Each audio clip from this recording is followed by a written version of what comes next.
So, good morning, students. Welcome to Learners Academy.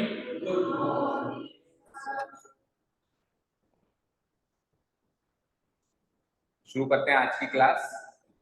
Class शुरू करने से पहले कुछ बात करी जाए आपसे।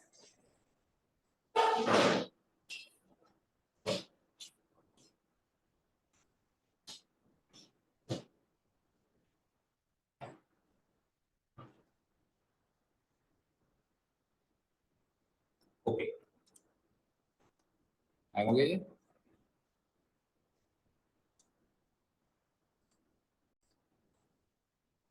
ओके स्टूडेंट्स, सो कल हमने ग्रामर, एक जनरल ग्रामर का पोर्शन शुरू किया, which will not only cover your academic portion but much much more than that also, ना।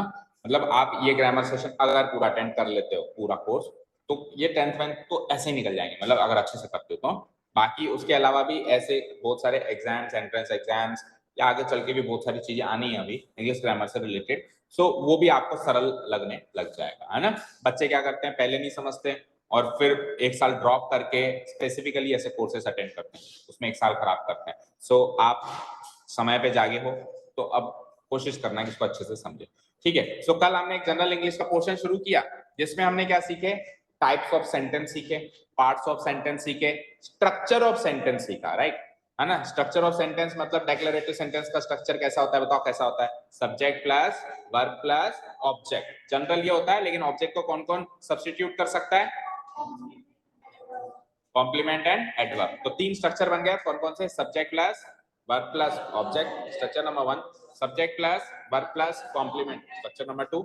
Subject plus adverb, structure number 3। Like, और वर्ब को भी अगर तोड़ दे तो helping verb plus main verb. कभी कभी किसी किसी सेंटेंस में वो टूटती है और किसी किसी सेंटेंस में ऐसा भी होता है कि टूटती नहीं, केवल एक मेन वर्ब भी आती है, ऐसे सेंटेंस भी हैं। अभी टेंस वगैरह पढ़ेंगे तो एक एक चीज क्लियर होगी। फिर इंटरोगेटिव स्ट्रक्चर में क्या होता है, पहली वर्ब उठ के बाहर आ जाती है। लाइक हेल्पिंग वर्ब होती है जनरली पहली वर्ब, तो वो उठ के क्या आ जाती है, बाहर। बैठ जाओ, आगे आके बैठो। पहली वर्ब उठ के क्या आ जाती है, बाहर आ जाती है। तो उसका स्ट्रक्चर क्या बन जाता है, पहले हेल्पिंग वर्ब, देन फिर सब्जेक्ट, देन फिर मेन वर्ब, और उसके बाद फिर ऑब्जेक्ट या कॉम्प्लीमेंट या एडवर्ब, जो भी आ रहा हो उनमें से कोई भी आ रहा हो, या हो सकता है तीनों ही नहीं आ रहे हो। ऐसा भी होता है जिसमें तीनों ही ना हो, ऑब्जेक्ट भी ना हो, कॉम्प्लीमेंट भी ना हो। और याद रखना, एक सेंटेंस के स्ट्रक्चर में, लाइक अभी हमने कहा कि subject plus verb plus object, और ऑब्जेक्ट की जगह कॉम्प्लीमेंट या फिर एडवर्ब। तो ये भी आ सकती है, ये भी आ सकती है, ये भी आ सकती है। इन तीनों के कुछ कॉम्बिनेशन में भी आ सकता है, लाइक ऑब्जेक्ट एंड कॉम्प्लीमेंट आ जाए, लाइक कॉम्प्लीमेंट एंड एडवर्ब आ जाए, लाइक ऑब्जेक्ट एंड एडवर्ब आ जाए। तीनों भी आ सकती है और तीनों ना आए, ऐसा भी हो सकता है। एक सेंटेंस में एसेंशियल जो एलिमेंट होता है वो होता है सब्जेक्ट एंड वर्ब, ठीक है। क्या बात हुई, क्या किसने करी, और क्या मतलब एक्शन क्या हुआ और किसने किया, ये सबसे मेन चीज होती है।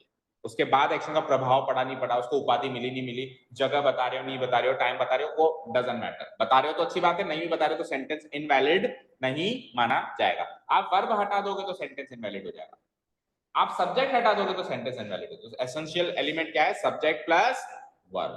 क्लियर है यहां तक। उसके हाँ, केवल सब्जेक्ट प्लस वर्ब का, birds fly, birds fly, subject verb, Rudra studies. अब मैं नहीं बता रहा कब पढ़ता है, मैं नहीं बता रहा कहां पढ़ता है, मैं नहीं बता रहा कैसा पढ़ता है, रुद्र पढ़ता है, पढ़ाई करता है। So subject and verb. Clear, clear, okay. चलो अब बात करते हैं, इसके बाद फिर हमने खत्म कहाँ किया था, खत्म हमने किया था 8 पार्ट्स ऑफ स्पीच पे। किस पे खत्म किया था हमने, क्विकली रिकॉल करते हैं कौन कौन सी 8 पार्ट्स ऑफ स्पीच होती है। Noun, pronoun, adjective, adjective, then verb, नहीं सीक्वेंस में चलो, verb, adverb, preposition, conjunction and interjection. Conjunction, conjunction को कनेक्टर्स भी बोलते हैं, किसी किसी बुक में कनेक्टर्स वर्ड से भी दिखाई दे, तो ऐसे मत कहना कि नवा पार्ट ऑफ स्पीच कहां से आ गया, वही है ना। एंड इंटरजेक्शन, इंटरजेक्शन, ठीक है। यहाँ पे हमने कल खत्म किया थी हमारी क्लास, यहीं से उठाएंगे वापस। सो ये 8 पार्ट्स ऑफ स्पीच में अपन पर्टिकुलरली एक एक पार्ट ऑफ स्पीच को डिटेल में एनालिसिस करेंगे आगे बढ़ने से पहले, मतलब और चीजें करने से पहले। और चीजें कैसी होती है, जैसे एक्टिव एसिव, जैसे टेंस। तो ये सब करने से पहले इनकी नॉलेज होनी चाहिए। अब डायरेक्ट आप टेंस पढ़ने चले जाओगे, मैंने कई जगह देखा पहली क्लास ही टेंस की लगा देते हैं। तो टेंस क्या होता है? टेंस, चलो जनरल बात करते हैं। टेंस क्या होता है? काल। काल मतलब क्रिया कौन से समय में हो रही है वो बताया जाता है टेंस में। क्रिया कौन से समय में हो रही है ये बताने से पहले ये तो बताओ क्रिया क्या होती है। बताओ तो सही, क्रिया क्या होती है, तभी तो पता चलेगा क्रिया कौन से समय में हो रही है। तो हर एक एलिमेंट से पहले ये 8 पार्ट्स ऑफ स्पीच समझना तो जरूरी है। देखो नाउन आज सीखने अपन है ना, नाउन के बाद सीक्वेंस में ही प्रोनाउन सीखना जरूरी है। ये सीक्वेंस में समझ में आएगा ना तो जो आपके अंदर का कचरा निकल कर जो क्लैरिटी आएगी दिमाग में वो तभी आ सकती है जब इनको सीक्वेंस में सीखा जाए। इसमें से पहला पार्ट ऑफ स्पीच क्या होता है? नाउन। एक पूरा चैप्टर है, पूरा एक चैप्टर है हमारे पास नाउन का। ठीक है, अच्छा ये बात भी सही है कि इन सब में से सबसे ज्यादा बोरिंग भी नाउन है, क्योंकि नाउन तो जनरल चीज है। तो ऐसा लगता है कि सर क्या छोटी मोटी चीज बता रहे हो, राम श्याम मोहन, नाउन यही तो होता है। बट फिर भी जानना जरूरी है, सीखना जरूरी है। तो हो सकता है कि बेटा पहले चैप्टर में थोड़ा बहुत इंटरेस्ट आपका लूज हो मतलब ऐसा लगे कि यार, कई बार अपने को पता है क्या लगता है, अपन कहीं जाते हैं अपने को ऐसा लगता है हमारा टाइम वेस्ट हो रहा है, ठीक है ना।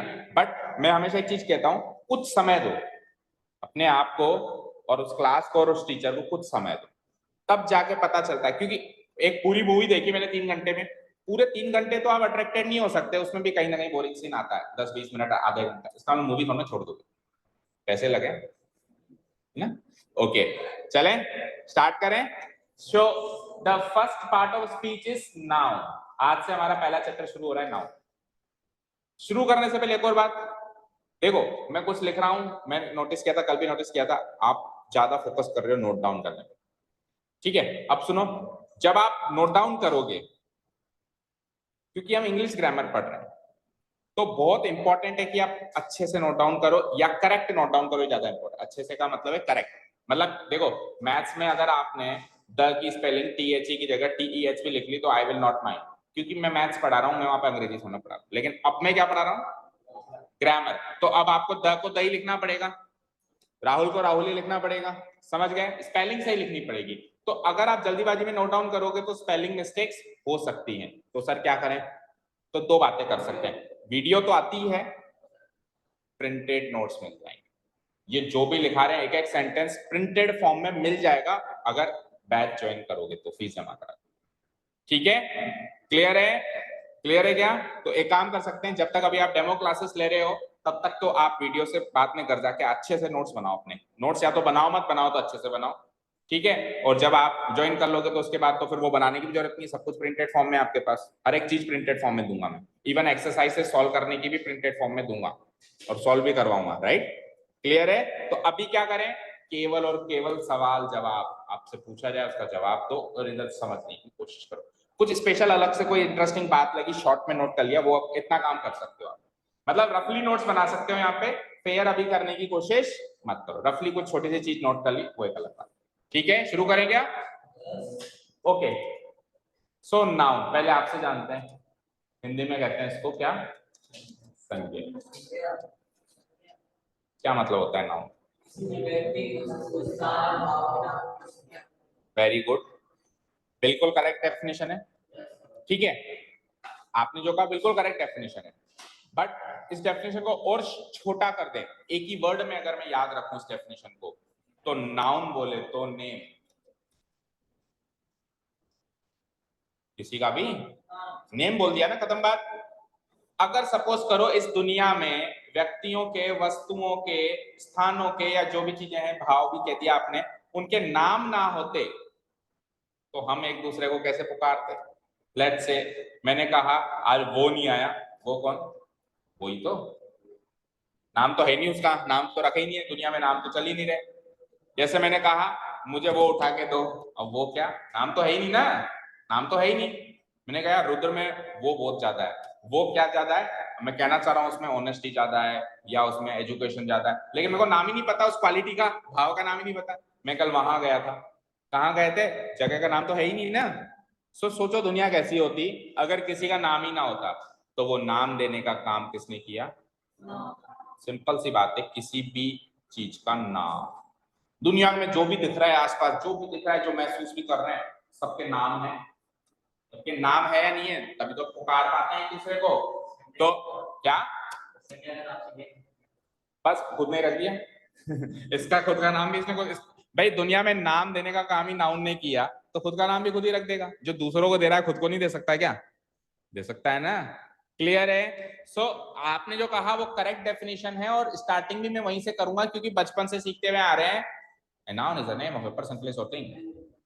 आपके जमाने से नहीं, मेरे जमाने से नहीं, मेरे पिताजी के जमाने से नहीं, मेरे पिताजी के पिताजी के जमाने से ये डेफिनेशन चलती आ रही है। A noun is the name of a person, place or thing. Hindi में क्या कहते हैं? किसी भी व्यक्ति, वस्तु, स्थान के नाम को संज्ञा कहते हैं। तो ट्रेडिशनल ग्रामर में तीन चीजें शामिल थी नाउन की डेफिनेशन में, पर्सन, प्लेस, थिंग। फिर मॉडर्न ग्रामर में एक चौथी चीज और शामिल की, क्योंकि क्या होता है देखा, जैसे जैसे समय चलता है ना, तो कोई कोई चीज अमेंडमेंट होती रहती है। भाई जरूरत पड़ी कि यार ये डेफिनेशन अधूरी रह रही है, तो एक चौथी चीज और शामिल कर ली, आइडिया या फिर क्वालिटी। जो आप भाव कह रहे हो ना, भाव, वो बाद में शामिल किया इसकी डेफिनेशन में। पहले तो a noun is the name of a person, place और थिंग ही चलता था। फिर मॉडर्न ग्रामर में आइडिया या क्वालिटी। जैसे मैंने कहा ऑनेस्टी, अब ऑनेस्टी किसी व्यक्ति का नाम नहीं है, वस्तु का नाम नहीं है, जगह का नाम नहीं है, पर किसी का तो नाम है, एक भाव का नाम है।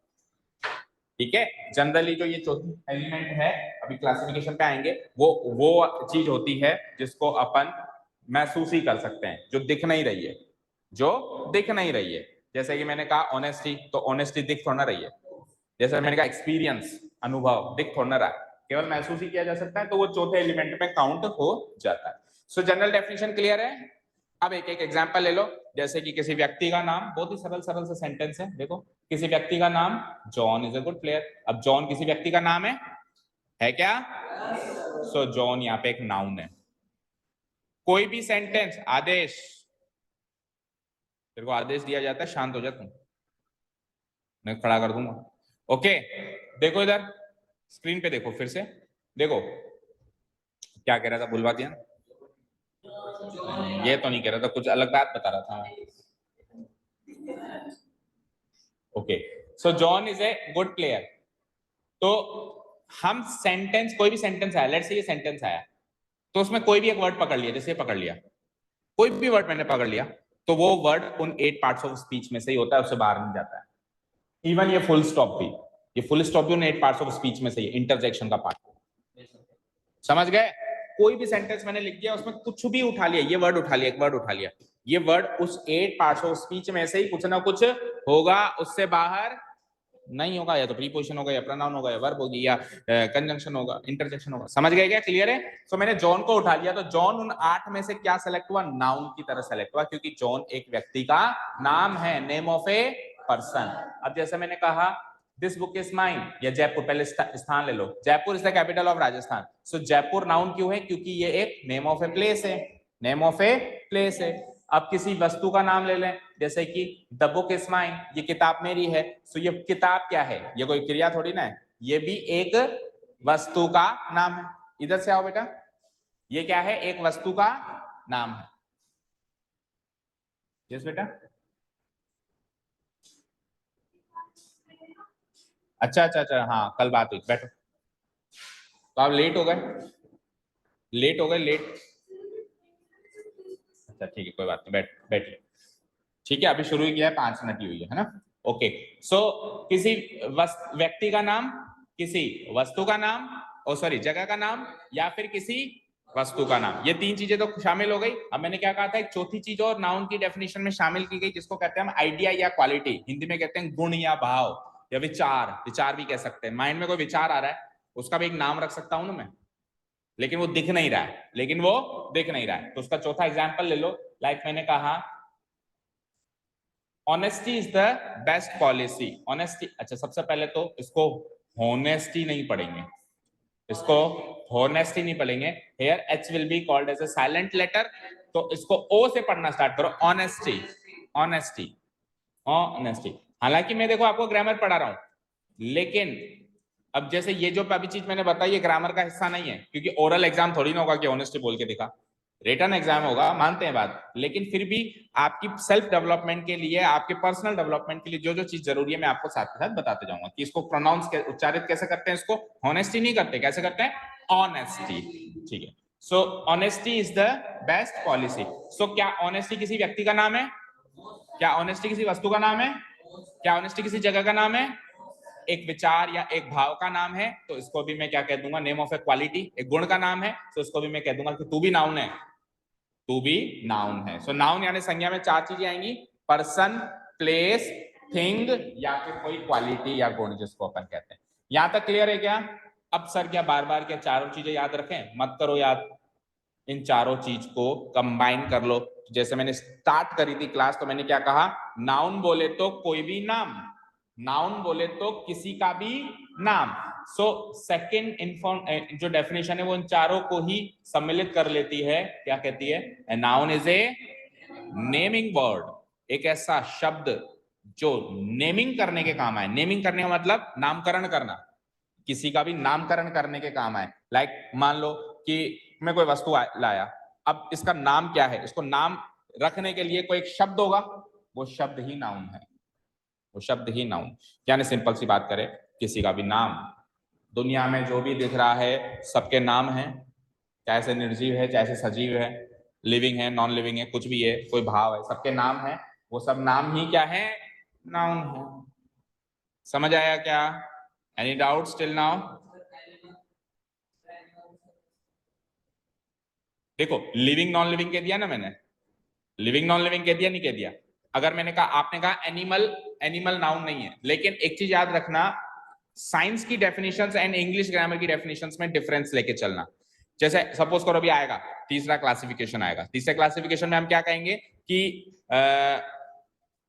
एक मटेरियल को अपन तीन पार्ट्स में डिवाइड करते हैं साइंस में। किसमें? Solid, liquid, gas. लेकिन इंग्लिश ग्रामर में नहीं करते, तीन में दो में ही करते हैं। सो उस साइंस की डेफिनेशन को दूर रखना। अभी मैंने लिविंग नॉन लिविंग कह दिया ना, कई बार क्या होता है, देखो मैंने कोई डेफिनेशन बोला तो क्रिस्टल क्लियर एक एक चीज को उठा के लगेंगे, क्योंकि ये लैंग्वेज है, इसमें सारी चीजें नहीं इकट्ठी कर सकते, कुछ कुछ चीजें अंडरस्टूड करनी पड़ती है। सो मैंने लिविंग कह दिया ना, लिविंग, सो लिविंग में शामिल हो गए कि नहीं हुए? वो हो गए ना, ठीक है, लिविंग में शामिल हो गए ना, क्लियर है। चलो अब सुनो, ये डेफिनेशन तो बचपन से सुनते आ रहे हैं कि किसी व्यक्ति वस्तु स्थान का नाम संज्ञा होता है, बट इससे एग्जाम में क्वेश्चन सॉल्व भी नहीं हो पाते। मतलब याद रहता है कि हाँ संज्ञा क्या है, पर फिर भी हमसे क्वेश्चन सॉल्व नहीं हो पाते। तो मॉडर्न ग्रामर के अकॉर्डिंग हमको एक ऐसी डेफिनेशन चाहिए जिससे एग्जाम में क्वेश्चन सॉल्व हो। सो मैं कभी भी, मैं कहा चर्चित कौन है, ये है, तो मेरा अगला सवाल पता है क्या होता है? चर्चित कहाँ है, कहाँ पाया जाता है ये प्राणी, है ना? समझ गए? समझ गए? क्लियर है? कहने का मतलब समझ गए कि कोई भी चीज हम समझ लेते हैं तो अगला सवाल ये होता है कि वो चीज कहाँ पाई जाती है। सो लाइक अगर मैंने नाउन समझ लिया तो अब ये नाउन सेंटेंस में कहाँ कहाँ पाया जाता है ये समझना जरूरी है। क्योंकि ऐसे क्वेश्चंस हर एक एग्जाम में आते हैं कि एक लाइन को, एक वर्ड को अंडरलाइन कर देते हैं, एक वर्ड को अंडरलाइन कर देते हैं, पूछ लेते हैं ये नाउन है, प्रोनाउन है, वर्ब है।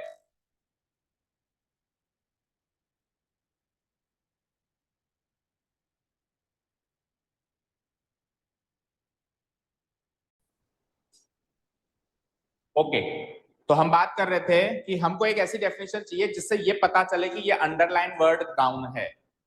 ठीक है, जब कोई वर्ड अंडरलाइन होके आता है, उल्टा क्वेश्चन हमेशा दिक्कत करता है। मैंने कहा नाउन क्या है, तो आपने कह दिया व्यक्ति वस्तु स्थान का नाम, आपने कह दिया व्यक्ति वस्तु स्थान का नाम। लेकिन अब सेंटेंस में नाउन है और मुझसे पूछा जा रहा है कि अंडरलाइन वर्ड क्या है, मैं पहचान ही नहीं पाता हूँ कि ये नाउन है, जबकि नाउन की डेफिनेशन मुझे पता है। तो नाउन की लोकेशन, एक सेंटेंस में नाउन कहां कहां पाया जाता है। तो देखो अगली डेफिनेशन नाउन की बड़ी इंपॉर्टेंट है, क्योंकि ये मॉडर्न ग्रामर के अकॉर्डिंग है। नाउन एक ऐसा शब्द होता है जो सेंटेंस में तीन जगह पाया जाता है। कितनी जगह? Subject, object, complement. और तीनों क्या होते हैं ये कल की क्लास में डिस्कस हो चुका है। नाउन एक ऐसा शब्द होता है जो सेंटेंस में कितनी जगह पाया जाता है, किस किस जगह पाया जा सकता है। यानी कि नाउन आपको सब्जेक्ट की जगह बैठा हुआ दिखाई देगा, सब्जेक्ट के सिंहासन पे, ऑब्जेक्ट के सिंहासन पे भी बैठा हुआ दिखाई दे सकता है। और जो तीसरी चीज सीखी थी हमने, ऑब्जेक्ट का सब्स्टिट्यूट क्या होता है? कॉम्प्लीमेंट। अगर ऑब्जेक्ट की जगह ना मिले तो कॉम्प्लीमेंट की जगह भी पाया थी। तीनों के एग्जाम्पल दे दूं, तीनों के एग्जाम्पल दूं तभी समझोगे? ओके, ये लो पकड़ो एग्जाम्पल। जैसे सब्जेक्ट की जगह, नाउन को सब्जेक्ट की जगह यूज करते हैं, हालांकि नाउन को सब्जेक्ट की जगह तो ऊपर चारों सेंटेंस में यूज करके बता दिया है। देखो ये सब्जेक्ट है, ये सब्जेक्ट है, ये सब्जेक्ट है, ये सब्जेक्ट है, चारों सब्जेक्ट ही है। सब्जेक्ट कहाँ होता है? Subject plus verb plus object, ऐसे ही तो तोड़ते हो सेंटेंस को, तो स्टार्टिंग सब्जेक्ट से ही तो होती है, तो ये सब्जेक्ट ही तो है। तो नाउन को सब्जेक्ट की तरह यूज तो हालांकि मैंने करके आपको बता दिया, बट फिर भी एक और एग्जांपल देख लो, like Ravi killed a tiger, Ravi ने एक टाइगर को मारा। सो यहाँ पे एक्शन किसने किया? सो वो सब्जेक्ट होगा। सब्जेक्ट जनरली कौन होता है जो एक्शन करता है? सो रवि यहाँ पर नाउन है। क्यों? क्योंकि ये सब्जेक्ट की जगह पाया गया। ये किसकी जगह पाया गया? अब ऐसा नहीं है कि हमेशा सब्जेक्ट की जगह नाउन ही मिलेगा, और चीजें भी मिलेगी, लेकिन नाउन सब्जेक्ट की जगह मिल सकता है। सब्जेक्ट की जगह हमेशा नाउन मिलेगा ऐसा नहीं कह रहा हूं, नाउन सब्जेक्ट की जगह मिल सकता है। चेक करना पड़ेगा क्या प्रॉब्लम है। हाँ ठीक है। अब ऑब्जेक्ट की जगह देखो जरा, अब उल्टा हो गया। टाइगर किल्ड, अब टाइगर ने रवि को मार दिया। देखो रवि वही चीज है, रवि वही वर्ड है, तो एक वर्ड अगर नाउन है तो वो तो नाउन ही है ना। वो इधर है तो भी वो नाउन है, वो इधर है तो भी वो, लेकिन वहां पे वो एक्शन कर रहा है, यहाँ पे इस पर एक्शन हो रहा है। वहां पे वो करता है, यहाँ पे वो कर्म है। ठीक है, वहां पे वो करता है, यहाँ पे वो कर्म है। तो इस जगह रवि जो है एज एन ऑब्जेक्ट यूज हुआ है, और वो अगेन एक नाउन है ना। सो नाउन ऑब्जेक्ट की जगह भी आ सकता है कि नहीं आ सकता है? आ सकता है। अब तीसरा सुनना। अब मैंने रवि के बारे में बहुत सुन लिया, अच्छा रवि ने पहले टाइगर को मारा, फिर दूसरे इंटरवल के बाद क्या हुआ, टाइगर ने रवि को मार दिया।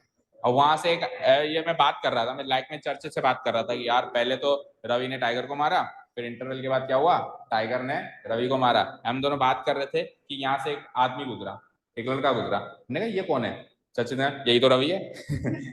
यही तो रवि है जिसकी बात कर रहे हैं। सो तीसरा सेंटेंस देखो,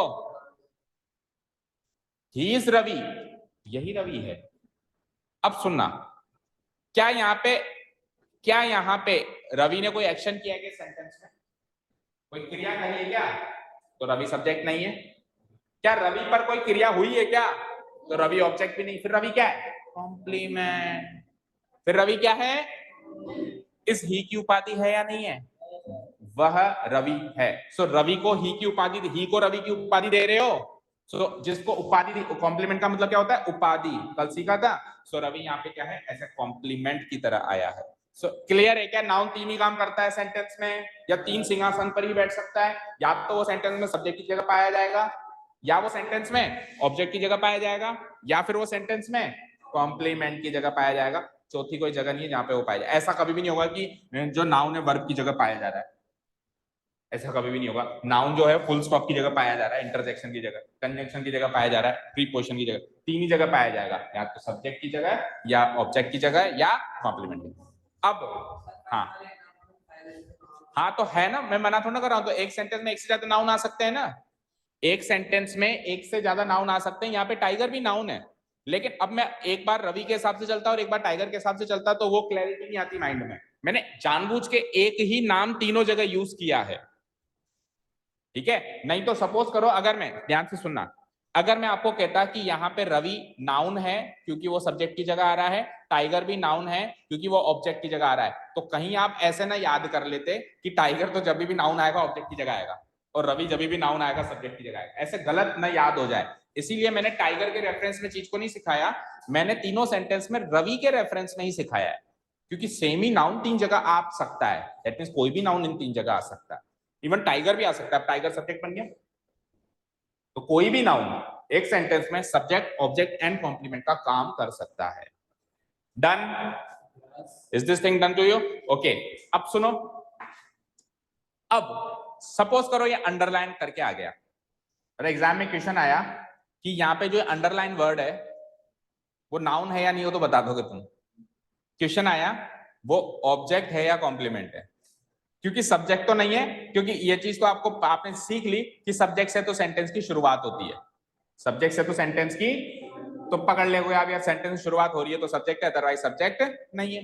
अब बात करते हैं ऑब्जेक्ट या कॉम्प्लीमेंट को कैसे पकड़े हैं। सर ऑब्जेक्ट भी वर्ब के बाद आ रहा है, कॉम्प्लीमेंट भी वर्ब के बाद आ रहा है। ऑब्जेक्ट और वर्ब, ऑब्जेक्ट और कॉम्प्लीमेंट दोनों ही दोनों वर्ब के बाद आते हैं। तो हम कैसे पता लगाएं कि ये ऑब्जेक्ट है या कॉम्प्लीमेंट है? तो कल बताया था, फिर से बता रहे हैं, आप फटाफट से ये चेक करना कि यहाँ पे ये और ये अलग अलग व्यक्ति या वस्तु हैं। या सेम व्यक्ति या वस्तु हैं? सो रवि और टाइगर अलग अलग व्यक्ति या वस्तु हैं क्या? बोलो, रवि टाइगर है क्या? टाइगर रवि है क्या? नहीं है। अलग अलग है तो वो ऑब्जेक्ट है, और अगर सेम है तो कॉम्प्लीमेंट है। लाइक रवि और ही सेम है क्या? इस सेंटेंस में, तीसरे सेंटेंस में रवि और ही सेम है ना। मैंने कहा ही इज रवि, तो ही रवि है और रवि ही है। तो अगर ये दोनों सेम है तो यहाँ पे कोई दूसरा व्यक्ति या वस्तु तो है ही नहीं, तो यानी कि वो उसी सब्जेक्ट की उपाधि है, क्योंकि व्यक्ति या वस्तु वहां पे एक ही मौजूद है उस सेंटेंस। समझ गए? क्लियर है? सिंपल सी बात कहें तो सब्जेक्ट और ऑब्जेक्ट दो अलग अलग व्यक्ति या वस्तु होने चाहिए, तभी वो सब्जेक्ट और ऑब्जेक्ट है। अगर वो सेम व्यक्ति या वस्तु हैं तो वो सब्जेक्ट और ऑब्जेक्ट नहीं है, वो सब्जेक्ट और कॉम्प्लीमेंट है। वो सब्जेक्ट और कॉम्प्लीमेंट, यहां आगे आगे बैठ जाओ। वो सब्जेक्ट और कॉम्प्लीमेंट, ठीक है? कौन सी क्लास में हो और कौन से स्कूल से हो? आप कौन से स्कूल से हो? दोस्तों दोनों? दोनों दोस्तों ना? हाँ, वो स्माइल से पता चल गया था। ओके, ठीक है, ठीक है, क्लियर है? चलें आगे, चलें। ओके, तो ये हो गई मेरी यहाँ पे नाउन की डेफिनेशन कंप्लीट। ठीक है, अब आता है सबसे इंपॉर्टेंट पार्ट, पढ़ो। क्लासिफिकेशन ऑफ नाउन, जो परेशान करता है ना। पहले आपसे पूछते हैं नाउन कितने प्रकार के होते हैं, आप क्या समझते हो? सोचो। 5 टाइप्स, यस गुड, 5 टाइप्स के होते हैं, कृतिका ने बताया। एनी अदर स्टूडेंट जो कुछ बताते हैं कि नहीं सर 7 होते हैं, ये 4 होते हैं, कितने? 3 ही। संज्ञा 3 होती, कौन कौन सी? तो कॉन्फिडेंस से तो ऐसे बताया जैसे हाँ बताए ये 3 होती हैं, बता सकता है कोई? और सुनो, हिंदी और इंग्लिश को मर्ज मत करना, हो सकता है कि हिंदी का क्लासिफिकेशन अलग हो और इंग्लिश का क्लासिफिकेशन अलग हो। हिंदी व्याकरण में संज्ञा का क्लासिफिकेशन अलग हो और इंग्लिश ग्रामर में अलग हो। I am talking about English grammar, उसमें नाउन कितने टाइप्स के होते हैं? आप सोचो जब तक मैं वीडियो फिर से स्टार्ट करने की कोशिश करता हूँ। कितने टाइप्स के होते हैं? किसको दे दूं? पीप लोगे तुम?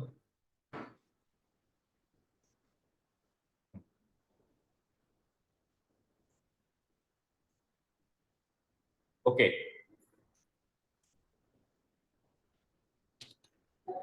3 टाइप के होते हैं, ठीक है। कितने टाइप के होते हैं? 3 टाइप के, टीप लिया? अच्छा सुनो बेटा, संज्ञा के जब अपन प्रकार की बात कर रहे हैं, टाइप्स ऑफ नाउन की जब अपन बात कर रहे हैं, तो संज्ञा को अलग अलग आधार पे डिवाइड किया गया है। जैसे अपन इंग्लिश सॉरी मैथ्स और पॉलिनोमियल सीखते हैं, डिग्री के हिसाब से अलग और नंबर ऑफ टर्म्स के हिसाब से अलग। सिमिलरली संज्ञा को इंग्लिश में अलग अलग आधार पर अलग अलग टाइप से क्लासिफाई किया जा रहा है। ठीक है, एक सबसे कॉमन क्लासिफिकेशन जो है वो संज्ञा का 5 प्रकार का है। कितने प्रकार का है? 5 प्रकार का। तो जनरली कोई आपसे पूछता है नाउन कितने टाइप्स के, तो आप 5 ही बताएंगे। अब सर दूसरे क्लासिफिकेशन का क्या करें, तो वो अलग आधार पर है। वो जैसे मैंने कहा इस क्लास के स्टूडेंट्स मैं कैसे डिवाइड कर सकता हूं आपको, मैं आपको स्कूल के हिसाब से डिवाइड कर दूं, इस स्कूल के अलग इस स्कूल के अलग। मैं आपको सपोज करो कॉलोनी के हिसाब से डिवाइड कर लूं, शिवाजी कॉलोनी के, तो अलग अलग आधार पे आपको डिवाइड किया जा सकता है ना, किया जा सकता है ना। क्लास के हिसाब से कर दूं, स्कूल के हिसाब से कर दूं, किसी भी हिसाब से डिवाइड। तो सिमिलरली संज्ञा को अलग अलग आधार पे अलग अलग टाइप्स में क्लासिफाई किया जा सकता है। सबसे कॉमन क्लासिफिकेशन जो होता है उसके हिसाब से संज्ञा 5 प्रकार की होती है। सो आप देख रहे हो ऊपर टाइप 1, टाइप 1 का मतलब है इस टाइप के हिसाब से, इस टाइप के हिसाब से 5 प्रकार की। अभी फिर टाइप 2 आएगा, उस हिसाब से कुछ अलग प्रकार की होगी। तो 4 टाइप से हम संज्ञा को डिवाइड करते हैं। कितने टाइप से? 4। 4 में से 3 टाइप आज सीखेंगे, एक सबसे इंपॉर्टेंट टाइप कल सीखेंगे। आज 3 टाइप कवर करेंगे। सो 3 टाइप में पहला टाइप, उस टाइप से क्या संज्ञा को 4 टाइप से क्लासिफाई किया गया है। 4 में से चौथा तो बहुत इंपॉर्टेंट है, वो कल सीखेंगे क्योंकि उसी से क्वेश्चन आते हैं जनरल एग्जाम में। बच्चे 3 टाइप, उन 3 टाइप को आज कवर करना है। उसमें से पहला टाइप, पहले टाइप के हिसाब से संज्ञा 5 प्रकार की होती है। समझा नहीं? अभी भी नहीं समझा? मैं ऐसे नहीं कह रहा हूं कि संज्ञा 4 होती है, ध्यान से सुनो, फिर से सुनो।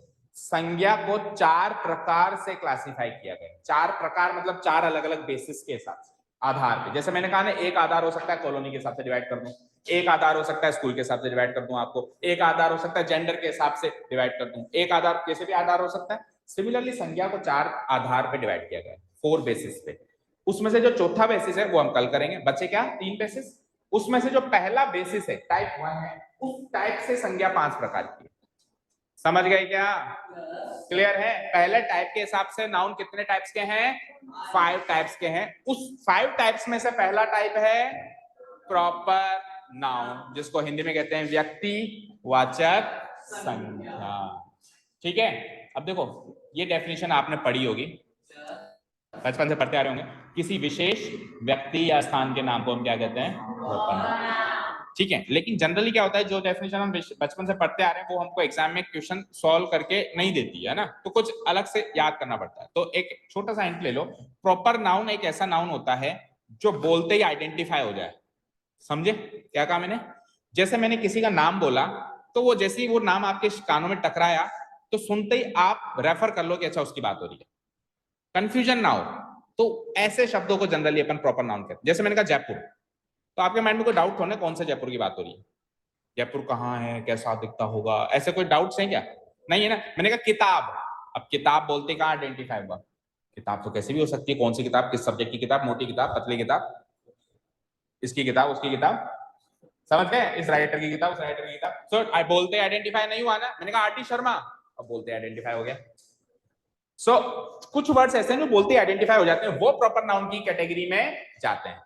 ठीक है, अब जो मैंने अभी कहा ऐसी कोई डेफिनेशन आपको बुक में नहीं मिलेगी, कुछ एक्स्ट्रा बातें मैं आपको ओरली बताऊंगा। ओरली बताऊंगा मतलब आपको समझ में आ जाए। डेफिनेशन तो वही है, बुकिश डेफिनेशन तो वही है। किसी विशेष व्यक्ति, वस्तु नहीं आती इसमें, गलत, वस्तु नहीं आती, वस्तु नहीं आती, व्यक्ति या स्थान ही शामिल किया गया है इस डेफिनेशन में, वस्तु को शामिल नहीं किया गया। क्लियर है क्या? ठीक है क्या? तो किसी, हाँ, क्योंकि व्यक्तिवाचक संज्ञा है भाई। क्लासिफिकेशन का मतलब क्या होता है? किसी को इसमें डालेंगे, किसी को इसमें डालेंगे, किसी को इसमें डालेंगे, नहीं तो शामिल कर दिया। अब क्लासिफिकेशन पर हम टिप्पणी नहीं कर सकते कि ऐसा क्यों किया। ठीक है ना? Proper noun is the name of a particular person और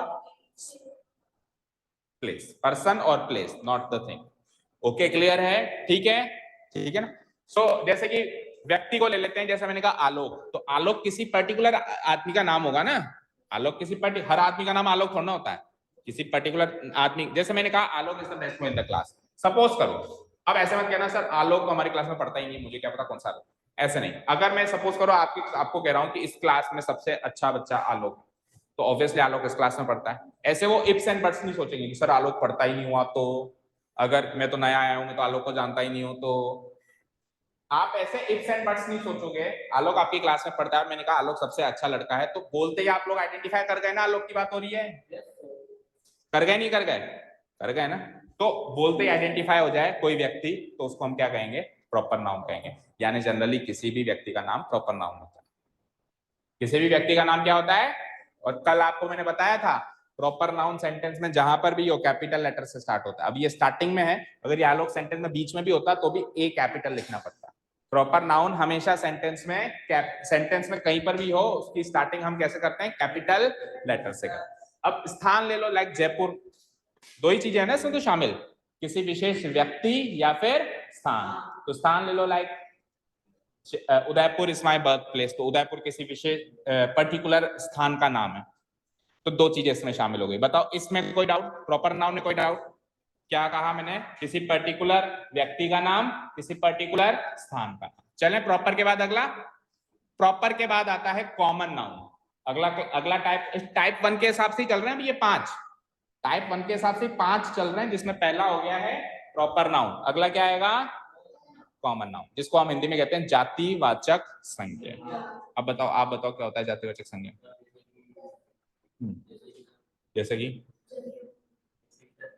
अच्छा उसने कहा जगह उसमें नहीं, उसमें शामिल कर दो। हाँ बताओ। हिंदी में कहते हैं जातिवाचक संज्ञा को किसी अपनी पूरी जाति का बोध करा। अब यहाँ पे जाति का मतलब ये नहीं है हिंदू मुस्लिम सिख ईसाई, उस जाति की बात नहीं कर रहा हूं मैं कि ये मीणा है, ये गुजर है, वो वाली जाति नहीं कर रहा हूँ, ये सिंधी है, ये ब्राह्मण है, ऐसी जाति की बात नहीं कर रहा हूँ ना। यहाँ पे जाति का मतलब समझ गए ना? जाति मतलब एनी ग्रुप, जाति मतलब एनी ग्रुप, कोई शब्द अपने पूरी जाति का बोध करा है। जैसे मैंने कहा लड़का, सो लड़का जाति की बात हो रही है। मैंने कहा पेन, तो पेन जाति, पेन के ग्रुप की बात हो रही है। और कॉमन नाउन की एक खासियत है, ये बोलते आइडेंटिफाई नहीं होते। जैसे मैंने कहा पेन, तो किस पेन की बात हो रही है, कहाँ है वो पेन, कौन सी कंपनी का है, क्या हुआ उस पेन के साथ, कुछ पता नहीं चला ना। सब बोलते ही आइडेंटिफाई नहीं होते, जैसे प्रॉपर नाउन बोलते ही आइडेंटिफाई हो जाता था ना, ये जनरली बोलते ही आइडेंटिफाई नहीं होते, ठीक है। और इसमें कुछ भी आ सकता है, इसमें कोई ऐसा नहीं है कि वस्तु नहीं आ सकती, इसमें कुछ भी आ सकता है। सो कोई भी शब्द या कोई भी संज्ञा अपनी पूरी जाति का बोध कराए। डेफिनेशन देखो, कोई भी शब्द ऐसा जिससे व्यक्ति वस्तु स्थान भी आ सकता है इसमें। वैसे जैसे मैंने कह दिया, सपोज करो मैंने ऐसे कह दिया शहर, तो अब शहर का पर्टिकुलर नाम बताऊंगा जयपुर उदयपुर, तब तो जाएगा उसमें, और नहीं बोलूंगा सिंपली लिख दूंगा शहर तो जाएगा कॉमन। जैसे मैंने कहा व्यक्ति, तो मैंने लिख दिया बॉय, तो केवल बॉय लिख दिया तो कॉमन में, और पर्टिकुलर बता दिया कौन सा बॉय, तो फिर जाएगा प्रॉपर में। जैसे वस्तु, वस्तु तो प्रॉपर में जाएगी नहीं, वैसे भी इसमें वस्तु तो उधर है। ठीक है, क्लियर है? Is this thing clear? पूरी जाति का बोध कराना चाहिए, समझ में आ रहा है बच्चे? ठीक है, और किसी को कोई डाउट? चलें तीसरे क्लासिफिकेशन पे। अब तीसरा क्लासिफिकेशन, इसका एग्जांपल ले लो, जैसे कि boy, girl, student, teacher, doctor, singer, professor, बहुत सारे और एक्सेट्रा एक्सेट्रा नाम हो। किसी वर्ड का मतलब नहीं समझ आया तो पूछ लेना। सारे शब्द मैंने सरल सरल लिए, वैसे जो बोलते ही आइडेंटिफाई मतलब समझ जाओ आप भी किसकी बात हो रही है ना। कुछ स्पेशल वर्ड आएगा तो मैं खुद ही बता दूंगा, आपको कोई डाउट हो तो आप पूछ लेना। अब तीसरा क्लासिफिकेशन जो है ना, वो कंफ्यूजिंग लगता है हमेशा, इन दोनों में हमेशा कंफ्लिक्ट होता है। क्या है? कलेक्टिव नाउन, जिसको अपन क्या कहते हैं? समूहवाचक संज्ञा, कलेक्शन, किसी भी चीज का कलेक्शन। अब आप कहोगे सर ग्रुप तो उधर भी बन रहा था, तो फिर इसमें क्या डिफरेंस है? तो फिर इसमें क्या डिफरेंस है? देखो बेटा, कुछ समूह ऐसे हैं जो अपने आप बने बनाए हैं, और कुछ समूह ऐसे हैं जो हम हमारे किसी विशेष उद्देश्य के लिए बना के रखते हैं। ठीक है, जैसे कि कुछ संज्ञाएं प्रॉपर नाउन होती हैं, कुछ संज्ञाएं कॉमन नाउन होती है। मैंने कुछ प्रॉपर नाउन चुनी, मैंने कुछ कॉमन नाउन चुनी, और चुन के ग्रुप बना के रख दिया। अब ऐसा ग्रुप क्या कहलाएगा? Collective noun. ये मैंने बनाया है, ये अपने आप बना बनाया नहीं। जैसे बॉय अपने आप में लड़का जाति मैंने थोड़ा बनाई है, अपने आप में बनी बनाई चाहती है ना, ये तो समझ गए। तो ऐसे जो शब्द होते हैं जो समूह का बोध कराएं, ऐसे समूह जो मैंने किसी पर्टिकुलर पर्पस के तहत, भाई मुझे मेरे लिए सहूलियत हो जाए, वो मैंने बनाए हैं, उनको हम कहते हैं कलेक्टिव नाउन। ठीक है, एग्जाम्पल दूं? ठीक है, एग्जाम्पल इज, डेफिनेशन देख लो पहले। कोई भी शब्द जिससे व्यक्ति वस्तु के समूह का बोध, है ना। तो एग्जाम्पल है, देखना ध्यान से। फैमिली, अब एक फैमिली के अंदर व्यक्ति भी होंगे, हम हमारे कुत्ते को भी फैमिली में ही रखते हैं। ठीक है, सपोज करो मेरी फेवरेट बाइक है, वो भी मेरी फैमिली कहूंगा, ये तो मेरी फैमिली है। मेरा कोई टेडी बियर है, वो भी मेरी फैमिली है। सो कुछ तो मैंने ले लिए प्रॉपर नाउन, कुछ ले लिया मैंने कॉमन नाउन, और इनका मेरे हिसाब से एक ग्रुप बना दिया जिसको मैंने कह दिया फैमिली। जैसे है क्लास, अब ये क्लास है, तो क्या पहले से बनी बनाई थी क्या? अब इस क्लास में प्रॉपर नाउन भी, आप सब प्रॉपर नाउन हो, ये वस्तुएं भी हैं, मैं भी हूं, बोर्ड भी है, कुछ भावनाएं भी हैं, कुछ भावनाएं भी हैं। तो इन सब का ग्रुप हमने बनाया किसी पर्पस के तहत, तो ये किस में जाएगा? कलेक्टिव। क्या? सब पे आऊंगा मैं, सब पे। अभी जो की बात कर रहा हूं उसकी बात करते हैं, ठीक है, सब पे आ रहा हूं एक एक करके। सो फैमिली समझ में आया, कलेक्टिव नाउन में जाएगी। क्लास मतलब कक्षा, कलेक्टिव नाउन में जाएगी। मॉब और क्राउड जनरली एक ही होते हैं। क्राउड मतलब समझते हो भीड़, और मॉब भी भीड़ होती है, बट एक डिफरेंस है थोड़ा सा, भड़कीली भीड़। भड़क जाए, भीड़ भड़क जाए तो अपन कहते हैं उसको मॉब।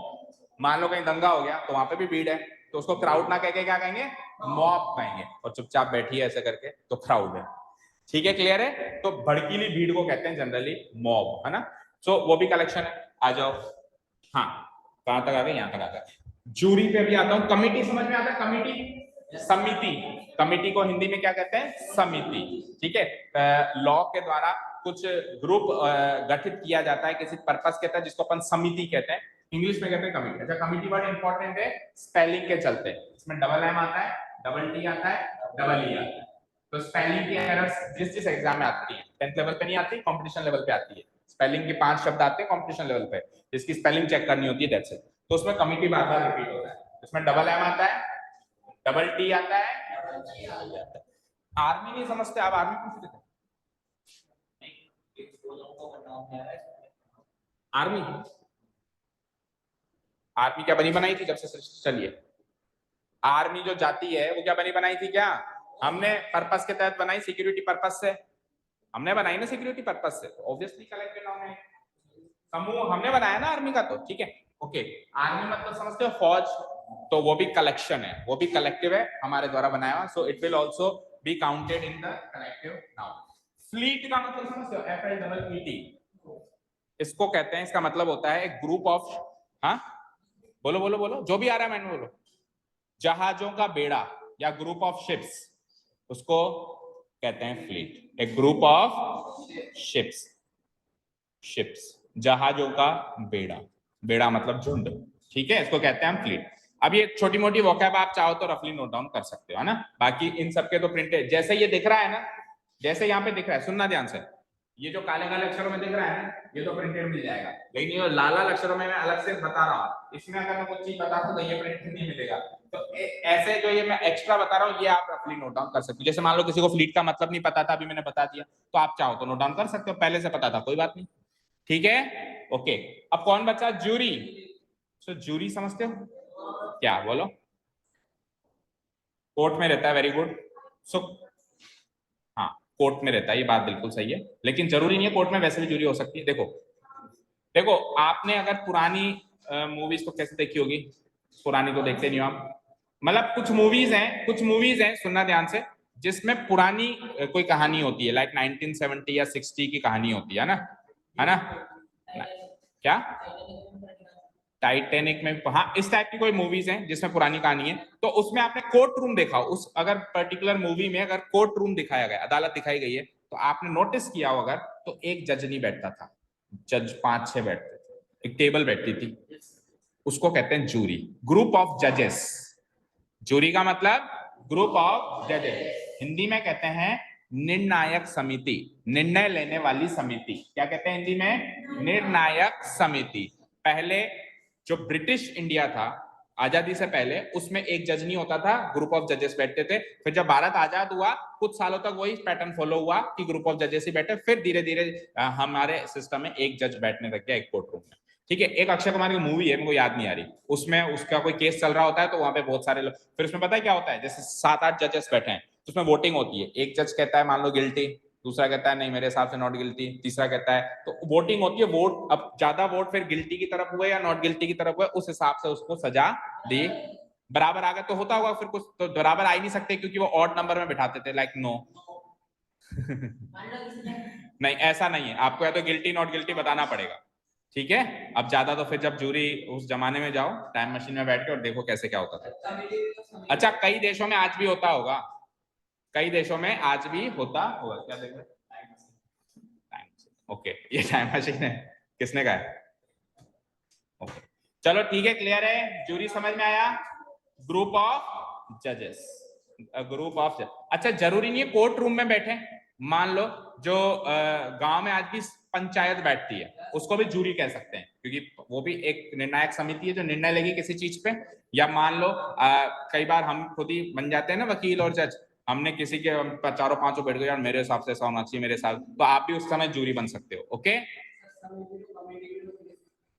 केवल कोई भी कमिटी जो लॉ से डिफाइन हुई है, तो मैं कह सकता हूं jury is a type of committee जो निर्णय लेती है, जो किसी मुजरिम का निर्णय लेती है कि उसको सजा मिलनी चाहिए, कैसे मिलनी चाहिए, क्या मिलनी चाहिए, ठीक है, क्लियर है, ओके। एक ग्रुप ऑफ जजेस, आप चाहो तो लिख सकते हो जूरी को। चलें क्या आगे, अभी पहले क्लासिफिकेशन चल रहा है, अपने को 3 तरह के करने हैं ना, तो पहले में 5 थे जिसमें से 3 हो गए, चौथे पे चले, याद है किसी को चौथे का नाम, प्रॉपर कॉमन कलेक्टिव, चौथा क्या, वेरी गुड, मैटेरियल नाउन, चौथा क्या होता है, मैटेरियल नाउन। अब जैसा कि मैंने कहा था साइंस में पदार्थ जो होते हैं वो 3 तरह के होते हैं, सॉलिड, लिक्विड, गैस, लेकिन इंग्लिश ग्रामर के तहत वो 2 ही होते हैं, solid and liquid. English grammar में वो कितने तरीके के होते हैं, सॉलिड या लिक्विड। मैटेरियल नाउन मतलब कोई भी पदार्थवाचक संज्ञा, हिंदी में क्या कहते हैं, कोई भी पदार्थ जो हमको इस सृष्टि से मिल रहा है उसको हम मैटेरियल नाउन में काउंट करेंगे। कोई भी पदार्थ जो हमको इस सृष्टि से मिल रहा है या तो सॉलिड फॉर्म में होना चाहिए या लिक्विड फॉर्म में होना चाहिए, उसको हम किस में काउंट करेंगे, इन 5 में से मैटेरियल नाउन के अंदर हम काउंट करेंगे। जैसे सॉलिड के एग्जांपल्स ले लो, गोल्ड, सिल्वर, आयरन, प्लास्टिक, कोई भी चीज जो अपने को नेचर से मिल रहा है, ठीक है ना। कुछ तो पदार्थ मिलता ही होगा फिर प्रोसेस होता होगा, कुछ तो मिलता ही होगा, उसका कच्चा पदार्थ तो मिलता ही होगा ना। अब जैसे मैंने कहा गोल्ड, अब जैसे मैंने गोल्ड, मान लो मैंने कहा सोने की अंगूठी, अब सोने की अंगूठी को मेटेरियल नाउन में नहीं कहेंगे, कॉमन नाउन में कहेंगे, लेकिन जो सोना है, सोना गोल्ड है, वो मेटेरियल नाउन में आएगा। सोने की अंगूठी थोड़ा ना सृष्टि से मिलती है, सोना ही मिलता है ना सृष्टि से। तो फिर उसको प्रोसेस करके आप कोई प्रोडक्ट बना रहे हो तो वो प्रोडक्ट तो कॉमन नाउन में जाएगा, वो तो एक वस्तु का नाम है, ठीक है। बट गोल्ड जनरल, मैंने कहा गोल्ड, तो गोल्ड को हम किस में डालेंगे, मेटेरियल नाउन में डालेंगे। सिल्वर, वुड, लकड़ी, ये सब हमको सृष्टि से मिलता है, तो it will all be counted in the material. Iron मतलब लोहा, ठीक है। लिक्विड में आ जाओ, जैसे पेट्रोल के पेट्रोल, डीजल या वाटर, सबसे बड़ा लिक्विड नाउन क्या है, वाटर, पानी, या फिर पेट्रोल। अब एग्जैक्ट पेट्रोल की बात नहीं कर रहा हूँ जो गाड़ियों में डलता है, पेट्रोल जिस पदार्थ से बनता है वो तो सृष्टि से मिल रहा है ना, फिर उसको प्रोसेस कर रहे हैं वो एक अलग बात है। क्या,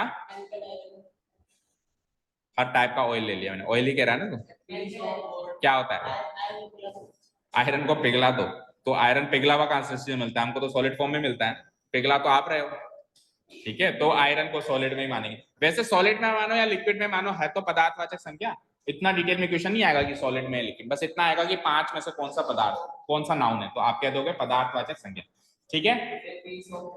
हाँ, एक piece of wood, piece of wood कैसे भी कर लो, ठीक है। क्या, देखो वुड तो इसमें ही आएगा ना, अब वुड से आपने टेबल बना दी, ये बना दी, तो ये तो एक ऑब्जेक्ट है, ये कॉमन नाउन में जाएगा। जनरल मैंने कहा लकड़ी, अब लकड़ी तो इसमें ही आएगी, हाँ, पीस ऑफ वुड भी लकड़ी तो है। अब उससे अगर मान लो कुछ प्रोडक्ट तैयार हो गया, कोई यूजेबल प्रोडक्ट तैयार हो गया है जिसका कुछ नाम रख दिया गया है, जैसे मैंने इसका नाम रख दिया पोडियम या कुर्सी या टेबल, नाम रख दिया गया है, तो वो नाम किस में जाएगा, कॉमन नाउन में जाएगा, ठीक है। देख लो कुछ examples, T, coffee, water, milk, petrol, diesel, इस टाइप के एक्सेट्रा, ठीक है। लास्ट क्लासिफिकेशन आ गया, मैंने नाउन की डेफिनेशन क्या बताई थी, noun is the name of a person, place और थिंग, और एक चौथी चीज जोड़ दी थी, आइडिया, भाव, तो वो है 5वें टाइप का। तो सिंपल सी बात करें तो एब्स्ट्रैक्ट नाउन या भाववाचक संज्ञा वो संज्ञा होती है जो दिखती नहीं है। खड़ा खड़ा खड़ा, एक बार खड़ा, खड़ा तो बाहर, तो आ बाहर, आ बाहर मतलब टेबल से बाहर आ, तो रंगे हाथ पकड़ा गया, इधर आ, करके बता क्या कर रहा था, अपने आप एक बार करके बता क्या कर रहा था। चल कॉपी उठा और दीवार के सारे जाके खड़ा हो जाए। हाँ, लिखना तो वैसे नहीं है, तो फिर ऐसे फिर क्या पता कुछ नोट डाउन करना पड़ जाए। ओके, अब इधर देख ले, तेरे को भेजू क्या, हाँ इधर देखो, एब्स्ट्रैक्ट नाउन भाववाचक संज्ञा क्या होता है, किसी भी भाव विचार का नाम, किसी भी भाव या विचार का नाम। और जनरल सी बात करें तो एब्स्ट्रैक्ट नाउन वो होता है जो दिखता नहीं है। लाइक अभी तक जितने भी नाउन सीखे अपन ने, प्रॉपर नाउन, कॉमन नाउन, सब दिख रहे थे ना, ये जनरली अपने को दिखती नहीं, ठीक है। जैसे मैंने कहा क्लास, अब क्लास एक ग्रुप है, जो ग्रुप अभी मुझे दिख रहा है, आप सबका ग्रुप ही तो क्लास है, तो वो भी दिख रहा है, लेकिन ये दिखता नहीं है और केवल महसूस किया जा सकता है ना। जैसे कि एग्जाम्पल देता हूं मैं, अभी बात करेंगे एयर पे भी, जो इसमें एग्जाम्पल से पहले उसको देंगे, फिर एयर पे बात करेंगे, जरूर लूंगा मैं एयर को, जरूर लूंगा, उस पर भी चर्चा करेंगे, ठीक है। So let's take abstract noun, किसी क्वालिटी आइडिया का नाम होता है, ये तो हो गई डेफिनेशन, परिभाषा। अब देखो ऑनेस्टी, जैसे कि पहले अपन ने कहा था, ऑनेस्टी मतलब बहादुरी, तो बहादुरी दिखती है क्या, बहादुरी तो महसूस की जाती है कि हाँ ये बहादुर है, ठीक है। मैं कह दूंगा कि भाई इसके अंदर 3 किलो बहादुरी है, ऐसा कह सकता हूँ, भाई साहब 4 किलो बहादुरी देना, बाजार में जाके ले सकते हो क्या, नहीं ले सकते। विजडम मतलब होती है बुद्धि या मति, ठीक है, मति या बुद्धि। नॉलेज मतलब ज्ञान।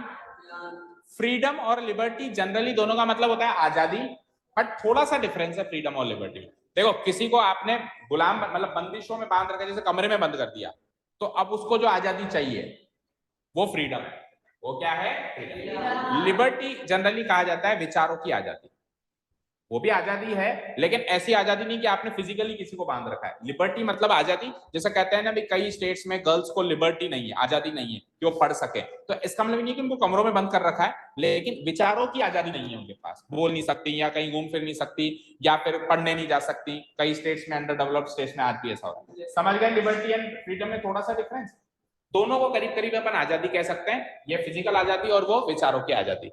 स्लेवरी यानी गुलामी, फ्रीडम का उल्टा स्लेवरी यानी कि गुलामी। ब्रेवरी यानी बहादुरी, ठीक है। और इधर आओ, एजुकेशन मतलब शिक्षा। अब मैं कह सकता हूँ कि मेरे अंदर 10 मिलीग्राम शिक्षा है, नहीं कह सकता ना। या मैं बाजार में फ्लिपकार्ट पे ऑर्डर कर दूं 5 शिक्षाएं भेज दो भाई साहब, हाँ, तो नहीं हो सकता। एक्सपीरियंस है ना, अनुभव, ये भी महसूस किया जा सकता है कि हाँ ये एक्सपीरियंस बंदा है। या दिखता नहीं है, कैसा है, लाल कलर का है, इसका अनुभव नीले कलर का है, दिखता है क्या कभी किसी को? नहीं। और डिसिप्लिन यानी कि जो आप में बिल्कुल नहीं है। डिसिप्लिन मतलब जो आप में बिल्कुल नहीं है। क्या होता है डिसिप्लिन?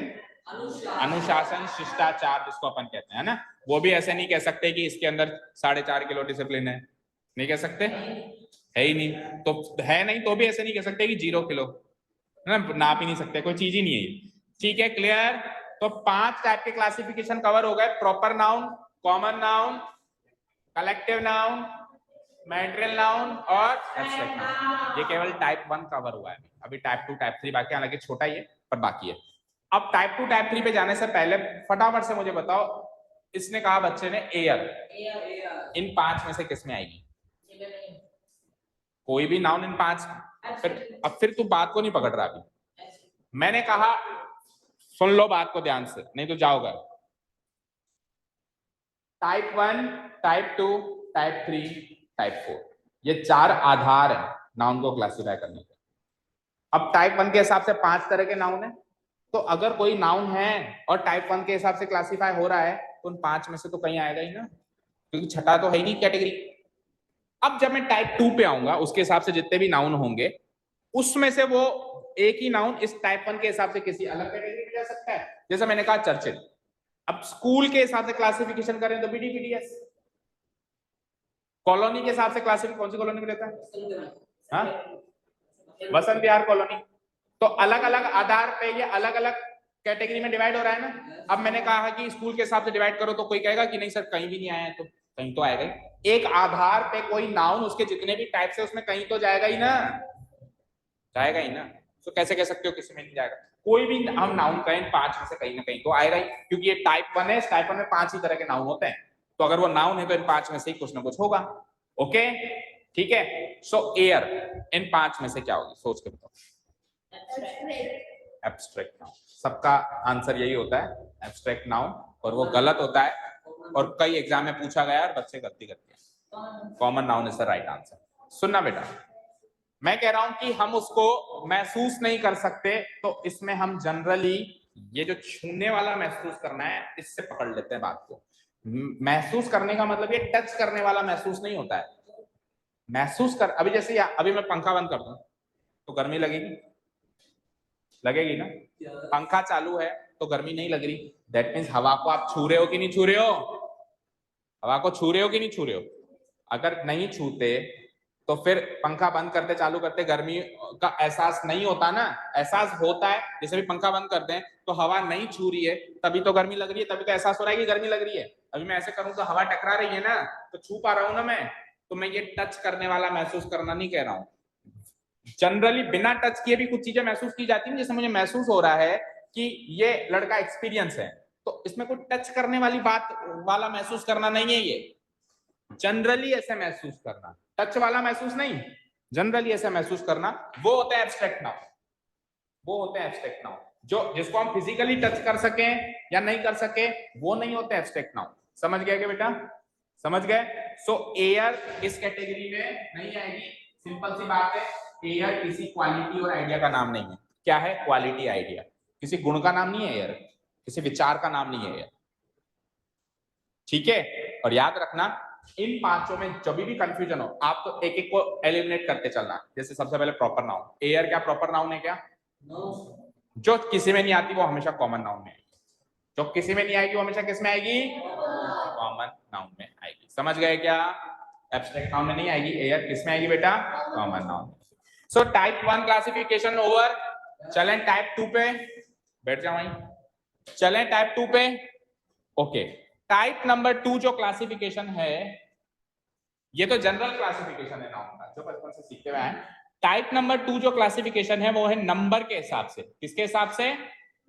नंबर के हिसाब से। अब गणित में नंबर का मतलब तो संख्या होता है, ग्रामर में, व्याकरण में नंबर का मतलब वचन होता है। क्या होता है? जैसे अपन कहते हैं ना एक वचन बहुवचन, उसको इंग्लिश ग्रामर में नंबर कहते हैं। Singular number, plural number. Clear है क्या? सो वचन के आधार पर संज्ञाएं दो प्रकार की होती है अंग्रेजी ग्रामर के हिसाब से। अब किसी और ग्रामर के हिसाब से चेंज हो सकता है। लाइक आपने सुना होगा संस्कृत में 3 वचन होते हैं, एक वचन, द्विवचन और बहुवचन। सो अलग अलग ग्रामर के हिसाब से वचन चेंज हो सकते हैं। मैं I am talking about only अंग्रेजी ग्रामर। अंग्रेजी ग्रामर के हिसाब से नाउन 2 ही वचन में आ सकते हैं, या तो सिंगुलर या फिर प्लूरल। बड़ा ही सरल है, फटाफट से पता लगा सकते हो। जिसकी संख्या गिनने में 1 है वो तो है सिंगुलर, जिसकी संख्या गिनने में 1 से ज्यादा है वो है प्लूरल। लाइक एग्जाम्पल ले लो, ये तो बहुत ही सरल है। सिंगुलर प्लूरल, सिंगुलर में जैसे लिखा गर्ल, बॉय, बस, ऑक्स। अब गर्ल का प्लूरल बताओ। Girls, boys, buses. क्या क्या स्पेलिंग बोलना ऑक्स के प्लूरल की? एक्स तो कुलाड़ी होती है। हाँ, ओ एक्स, गलत, O X E N, oxen. Ox का प्लूरल क्या होता है? ऑक्सन। ठीक है, एग्जाम में एक बार ये सेंटेंस आया था, बताओ क्या गलती है इसमें? A farmer was leading his oxes in the field. Access गलत है, क्या है? ऑक्सन आएगा। अच्छा, कोई भी सपोज करो अभी इसमें गलती तो ऑक्सेस और ऑक्सन की थी, मान ली बात, लेकिन आपको फिर भी सेंटेंस का मीनिंग समझ में आना चाहिए। मतलब ऐसा नहीं कि आप केवल अभी ऑक्सेस एंड ऑक्सेस का, ऑक्सन का टॉपिक चल रहा है तो आप इस पे फोकस करके चलो हो गया काम, जीत गए हम जंग। नहीं, अभी तो इसकी गलती है, एग्जाम में तो इस सेंटेंस से रिलेटेड इर्द गिर्द और किसी शब्द की गलती भी आ सकती है ना, आ सकती है। तो आपको सेंटेंस का मीनिंग जो भी मैं यहाँ पे दे रहा हूँ सबका मतलब समझ में आना चाहिए। नहीं आएगा तो आप पूछोगे। तो इस सेंटेंस का मीनिंग समझ में आया क्या? फील्ड कहते हैं खेत को। एक फार्मर अपने खेत में ऑक्सन, समझते हो, बैल, मतलब बैल एक से ज्यादा हो गए, प्लूरल हो गए तो ऑक्सन कह दिया, अगर एक होता तो ऑक्स। ठीक है, लीड कर रहा था मतलब चरा रहा था, या उनको लीड करने का मतलब होता है उनको डायरेक्शन दे रहा था। ठीक है ना, क्लियर है? उनको चरा रहा था, समझ गए? क्लियर है? ठीक है, कोई डाउट नहीं है? अब सुनना, ये टॉपिक देखने में बड़ा आसान लगता है कि गर्ल का गर्ल्स, बॉय का बॉयज, बॉक्स का बॉक्स। एक बार क्लासिफिकेशन खत्म होने दो, हम इसी टॉपिक पे वापस आएंगे। नाउन की आधे से ज्यादा एरर सिंगुलर प्लूरल की होती है, क्योंकि सरल सरल शब्दों का सिंगुलर प्लूरल तो हमको करना आता है, जैसे कि बस का बसेस कर दिया, लेकिन जैसे अभी ऑक्स में फेल हो गए, ये तो एक एग्जाम्पल था। बहुत सारे वर्ड्स है जिनका सिंगुलर प्लूरल करना नहीं आता हमको, और बहुत सारे ऐसे वर्ड्स है जिनका प्लूरल होता नहीं है, बहुत सारे ऐसे वर्ड्स है जिनका सिंगुलर होता नहीं है, बहुत सारे ऐसे वर्ड्स है जिनका 2 तरीके से प्लूरल होता है। तो इस पे एरर आएगी, नाउन की आएगी तो 100%। तो इस मुद्दे पे वापस आएंगे, लेकिन अभी क्लासिफिकेशन एक बार खत्म हो जाए। सो क्लासिफिकेशन के हिसाब से मैंने सरल सरल शब्द दिए थे, बाकी इतने सरल शब्द आते नहीं है कि गर्ल का गर्ल्स कर दिया। समझ गए क्या? क्लियर है क्या? ठीक है। अच्छा, सोच के आना रुद्र, रुद्र का प्लूरल क्या होता है, कल सोच के आना, फिर कल आएंगे उस मुद्दे पे भी। रुद्र एक नाउन है, और नाउन को सिंगुलर प्लूरल में डिवाइड किया जा सकता है टाइप 2 में। तो आप डिसाइड करके आओगे कि सिंगुलर नाउन का प्लूरल क्या होता है, नाउन का प्लूरल क्या होता है, कल सोच के आना आराम से। ठीक है, चलो। तो type 2 clear? Type 2 clear? Type 2 में वचन के हिसाब से संज्ञा को बांटा गया, एक वचन और बहुवचन। द्विवचन नहीं, बहुवचन, द्विवचन नहीं है यहाँ पे, यहाँ पे एक वचन और बहुवचन है बस। ठीक है, सिंगुलर एंड प्लूरल। अब टाइप 3 जो आखिरी टाइप है आज का, उसको कहते हैं जेंडर। लिंग के हिसाब से वचन, सॉरी, नाउन को 4 टाइप्स में डिवाइड किया गया है अंग्रेजी ग्रामर में। हाँ, मतलब जेंडर, ठीक है, पुल्लिंग स्त्रीलिंग जो अपन कहते हैं, लेकिन यहाँ पे इंग्लिश ग्रामर में 4 टाइप से डिवाइड किया गया है। क्लियर है क्या? देखो, साइंस के हिसाब से अलग चल सकता है, इंग्लिश के हिसाब से अलग चल सकता है, हिंदी के साथ। अभी अपन इंग्लिश ग्रामर के हिसाब से पढ़ रहे हैं, अभी अपन इंग्लिश ग्रामर के हिसाब से चल रहे हैं। सो 4 टाइप्स ऑफ जेंडर होते हैं किसी भी नाउन के, किसी भी नाउन के एज पर इंग्लिश। तो नाम लिख देता हूं पहले मैं, जेंडर के अनुसार नाउन, बीच में मत बोल। जेंडर के अनुसार नाउन कितने प्रकार के होते हैं? मैस्कुलिन, जिसके अंदर मेल जेंडर शामिल कर लेंगे, यानी पुल्लिंग। नाम देख, एग्जांपल देख लो, जैसे कि बॉय मेल जेंडर में आएगा फादर, मैन, सन, ब्रदर, हस्बैंड, किंग। इसका मतलब नहीं पता होगा, अभी देख लेंगे। इसका मतलब अभी पता नहीं होगा, अभी अपन इसको देखेंगे। हाँ जी सर, 12th के बच्चे, हाँ बिठाओ ना, 1 2 5 मिनट में खत्म हो जाएगी। अच्छा, बुलाए थे क्या? क्यों छुट्टी क्यों? ठीक है, ओके। बोला क्या टाइम, उन्होंने 12th बोला ना? इनकी 9th की 10th की सबकी है क्या? ओके चलो देखो देखो भाई, देखो फिर से देखो, बॉय, फादर, मैन, सन, ब्रदर, हस्बैंड, किंग, ये तो आएंगे ही आएंगे। अब इसमें ये अशर, इसका मतलब अभी पता नहीं होगा, लेकिन एक बार क्लासिफिकेशन खत्म करो फिर मैं बताता हूँ, ठीक है? अब पता है तो अच्छी बात है। चलो मैस्कुलिन जेंडर क्लियर है क्या? इसमें मेल यानी पुल्लिंग वाले संज्ञाएं आ जाएगी। इसका उल्टा होता है फेमिनिन जेंडर, जिसको अपन फीमेल जेंडर कहते हैं। वेरी इजी, जैसे इन्हीं का ही फीमेल बना दो फटाफट, बॉय का गर्ल, फादर का मदर, मैन का वूमेन, सन का डॉटर, ब्रदर का हस्बैंड, किंग, क्वीन, अशर। अशर ही नहीं पता तो कैसे बनाऊं? हाँ, जिसको अशर पता है वो उसका फीमेल भी अभी बता दो। तो इन सबके फीमेल वर्जन देख लो एक बार, girl, mother, sister, daughter, wife, queen, और भी एग्जांपल है जैसे लेडी, है ना, वुमेन, इसका ये होता है फीमेल जेंडर, है ना। अभी दोनों का मतलब बताएंगे, चिंता मत करो। हाँ जी, अब कॉमन जेंडर, कॉमन जेंडर वाले नाउन कौन से होते हैं जिनको हम बोलते ही क्लासिफाई नहीं कर पाएंगे कि वो मेल है या फीमेल? सर ऐसे शब्द भी होते हैं क्या? बिल्कुल होते हैं। मैंने कहा स्टूडेंट, स्टूडेंट बोलते क्लासिफाई हुआ क्या भाई मेल या फीमेल? मैंने कहा डॉक्टर, डॉक्टर बोलते क्लासिफाई हुआ क्या मेल या फीमेल? नहीं हुआ। तो कुछ ऐसे शब्द हैं अंग्रेजी ग्रामर में जो हैं तो संज्ञा हैं, लेकिन उनको बोलते ही वो बोलते ही क्लासिफाई नहीं हो पाया कि मेल जेंडर में आते हैं या फीमेल जेंडर। एग्जांपल्स, जैसे एक तो मैंने एग्जांपल्स दे दिए, और देख लो। हाँ बहुत सारे हो सकते हैं, जैसे चाइल्ड, अब चाइल्ड बेबी बॉय भी हो सकता है, बेबी गर्ल भी हो सकती है। जैसे बेबी सिंपली बच्चा, छोटा बच्चा। अब ऐसा थोड़ा ना कि अगर वो बच्चा है तो बेबी बोलेंगे और बच्ची है तो क्या बोलेंगे? बेबड़ी। ऐसा कौन बोलता है? ऐसे नहीं है, ठीक है? ओके, लाइक फ्रेंड, तो फ्रेंड बॉय भी ऐसा हो सकता है, गर्ल भी हो सकती है। स्टूडेंट ऑब्वियसली अभी मैंने बताया, टीचर मेल टीचर भी हो सकता है, female teacher, doctor, dancer, singer, professor, and बहुत सारे ऐसे नाउन हैं जिनको अपन क्लासिफाई नहीं कर सकते कि वो मेल है या फीमेल। कॉमन जेंडर क्लियर है? अब देखो, कॉमन नाउन अलग नाउन है। कॉमन नाउन तो उन 5 के हिसाब से, कॉमन जेंडर नाउन इस टाइप के हिसाब से, ठीक है ना? तो कॉमन वर्ड 2 जगह आया है तो थोड़ा कंफ्यूज मत हो जाना। वहां पे उसका नाम क्या था? Common noun. यहाँ पे इसका नाम क्या है? Common gender noun. यहाँ पे इसका नाम क्या है? Common gender. वहां पे कॉमन नाउन का मतलब था जाति का बोध कराना। यहाँ पे कॉमन जेंडर नाउन का मतलब है इनका जेंडर कॉमन है, मतलब नाउन मेल फीमेल दोनों हो सकते हैं ये, ठीक है? क्लियर है? ओके नेक्स्ट, लास्ट है न्यूटर। न्यूटर मतलब जो मेल भी नहीं है फीमेल भी नहीं है, that means what? Non living thing. इसमें मैंने कहा पेन, सारी की सारी निर्जीव। अब देखो इन तीनों में तो सजीव वस्तुएं हैं, मतलब लिविंग चीजें हैं इन तीनों में, और जो नॉन लिविंग बच गई वो किस में आएंगी? न्यूटर जेंडर में, यानी कि सारी की सारी नॉन लिविंग थिंग्स। लाइक मैंने कहा pen, book, table, chair, room, building, bike, ये सारी की सारी। हाँ तो लिविंग हो गई क्या? टेबल टूटे लिविंग थोड़ा हो जाएगी, नॉन लिविंग ही रहेगी, न्यूटर जेंडर में ही आएगी।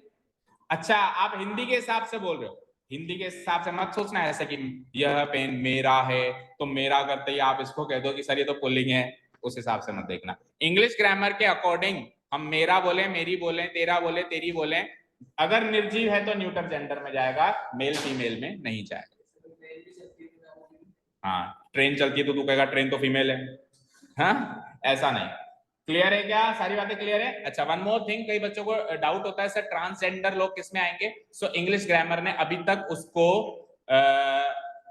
क्लासिफाई नहीं किया है, ठीक है? जनरली ट्रांसजेंडर को अभी तक तो इंग्लिश लैंग्वेज में बोलचाल में मेल जेंडर में शामिल किया गया है, बाकी ऐसा कुछ करेक्ट एक्सप्लेनेशन नहीं है कि ट्रांसजेंडर को मेल माने, फीमेल माने, कॉमन माने, नीटर माने। सो अभी के लिए हम कहेंगे कि हमको पता ही नहीं है, ऐसा क्वेश्चन आज तक आया नहीं और ना आता है। ओके, सो इंग्लिश ग्रामर के हिसाब से 4 तरह के जेंडर है। क्लियर है क्या? 3 तरह के क्लासिफिकेशन।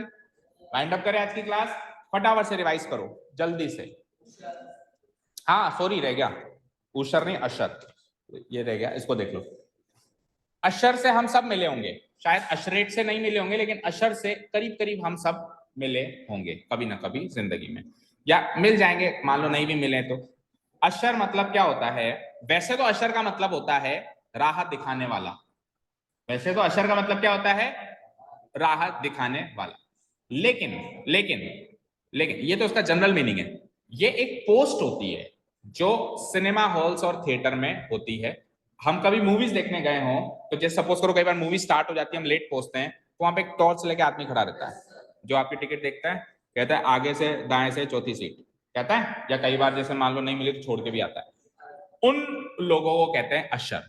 मतलब अशर एक पोस्ट है सिनेमा हॉल में, और कई जगह जैसे बड़े बड़े मॉल्स में या मेट्रो सिटीज में ये काम फीमेल भी करती हैं, तो उनका फीमेल वर्जन हो जाता है अशरेट। अशरीट नहीं, अशरेट, अशरेट। ठीक है, क्लियर है, समझ आ गया अशर एंड अशरेट। अच्छा, इसकी स्पेलिंग इंपॉर्टेंट है, डबल टी आता है, अशरेट।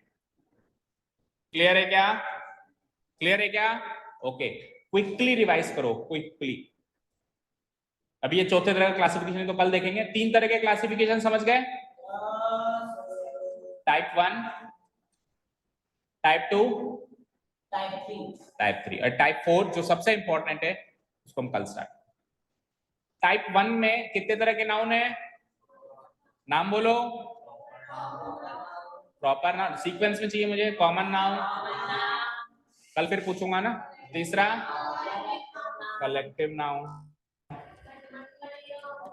मटेरियल नाउन, जो भी अगेन 2 टाइप्स के हैं, सॉलिड या फिर लिक्विड। और फिफ्थ वन इज एब्स्ट्रैक्ट, भाववाचक संज्ञा। ये जनरल क्लासिफिकेशन होता है नाउन का, सबसे पहला क्लासिफिकेशन यही किया गया। Then type 2 is based on number. Type 2 is based on number के हिसाब से सिंगुलर एंड प्लूरल, ओनली 2 ही है। या तो नाउन टाइप 2 के हिसाब से सिंगुलर होगा या प्लूरल होगा, दोनों में से एक तो होगा ही। ओके, टाइप 1 के हिसाब से इन 5 में से होगा, इससे बाहर नहीं जाएगा। टाइप 3 में 4 में से होगा, ये जेंडर के हिसाब से। ठीक है, बताओ नाउन जल्दी, नाम बोलो। मस्क्यूलर नहीं, मैस्क्यूलिन बोलो, masculine. Feminine, feminine. Common gender either male और फीमेल, और neuter gender neither male nor female. ठीक है, न्यूटर जेंडर दैट मींस निर्जीव वस्तुएं, नॉन लिविंग थिंग्स। सो आज की क्लास में हमने ये classification plus definition of noun cover किया कि नाउन होता क्या है, कहां पाया जाता है। कल टाइप 4 पढ़ना है, जिस पर आधारित क्वेश्चंस एग्जाम्स में आते हैं। इन 3 पर मुश्किल आते हैं, उन चौथे पे आते हैं, इसलिए वो इंपॉर्टेंट है, उसको कल स्टार्ट करेंगे। ठीक है, अब बेटा ग्रामर की क्लासेस जनरली बच्चों को कम इंटरेस्ट आता है, क्योंकि बच्चे इसको एंटरटेनमेंट का जरिया समझते हैं कि चलो थोड़ी देर टाइम पास हो जाएगा, थोड़ा कुछ सीख लेंगे। बट आगे चल के बड़ी समस्या आती है। सच कह रहा हूं, बच्चे 1-1 साल ड्रॉप करते हैं। बच्चे 1-1 साल ड्रॉप करते हैं। आपके सामने एग्जाम्पल वो दीदी बैठी हुई है, देख रहे हो? वो दीदी शायद ग्रेजुएशन कर ली है, लेकिन उस टाइम या तो इन्होंने ध्यान नहीं दिया या टीचर्स ने ध्यान नहीं दिया, जो भी सिचुएशंस थी। आज देखो आपके सामने, आपके साथ बैठना। आप चाहते हो कि आपको आपके जूनियर्स के साथ आगे चल के बैठना पड़े और सीखना पड़े, तो सोचो फिर। अगर आप ऐसा चाहते हो तो आपकी इच्छा है, अदरवाइज अभी ध्यान दे लो। उनको नहीं मिला कोई, लेकिन आपको मिला है। आपको आपके टीचर्स गाइड कर रहे हैं। हो सकता है उनकी सिचुएशंस अलग है, उनकी परिस्थितियां अलग है, अपने आप को किसी से कंपेयर नहीं करना। ठीक है, but you have got the opportunity, make full use of the opportunity, और अच्छे से चीज को सीखो। एंटरटेनमेंट के लिए यहाँ पे मत आओ, और कोई आ रहा है तो कल से मत आना।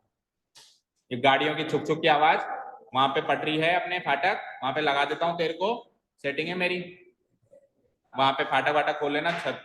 ठीक है, यहाँ पे मेरे को सिंसियर बच्चे चाहिए। चलिए, thank you so much for listening to us. Have a nice day, keep learning and bye.